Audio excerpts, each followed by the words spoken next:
Hello મિત્રો, આજે આપણે બનાવવાના છીએ કલાકંદ કેસર બરફી। તો એના માટે આપણે 1 કપ લેવાનો છે। તેની અંદર 2 કપ મિલ્ક પાવડર અને 1 કપ દૂધ અને એક ચમચી ખાંડ તમે તમારા સ્વાદ પ્રમાણે નાખી શકો છો। તો અમે હવે નાખી દીધું છે અને તેને નોનસ્ટિક ઉપર ચડાવી દેવાનું છે। તો અમે ચડાવી દીધું છે। જ્યાં લગી બેટર જાડું ના થાય ત્યાં લગી તેને સતત હલાવ્યા કરવાનું છે। અને જો મિત્રો અમે હલાવ્યું છે અને તેની અંદર તમે સ્વાદ પ્રમાણે ખાંડ નાખી શકો છો। તો અમે 3 ચમચી અહીં ખાંડ નાખી છે। તો ખાંડને ઓગળવા માટે અમે હલાવી રહ્યા છીએ। તો તમારે પણ હલાવવાનું છે। જ્યાં લગી ખાંડ ના ઓગળે ત્યાં સુધી આપણે હલાવ્યા કરવાનું છે।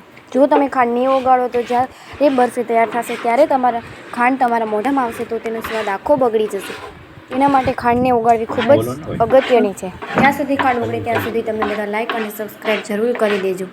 તો જો મિત્રો થોડી ખાંડ ઓગળવા લાગી છે અને આપણે ગેસનો ફ્લોર એકદમ મીડિયમ રાખવાનો છે। તો જો અમે એકદમ મીડિયમ ગેસનો ફ્લોર રાખ્યો છે।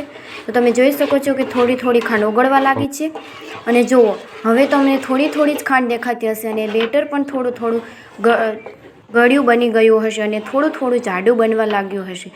તો જ્યાં સુધી બેટર જાડું ના થાય ત્યાં સુધી તેને સતત હલાવ્યા કરવાનું છે। તે ધ્યાન રાખવાનું છે કે બેટર નોનસ્ટિકમાં ચોટી ન જાય। તો તમે જોઈ શકો છો કે હવે બેટર જાડું એકદમ થઈ ગયું છે અને છેક સુધી તમારે ગેસનો ફ્લોર ધીમો જ રાખવાનો છે।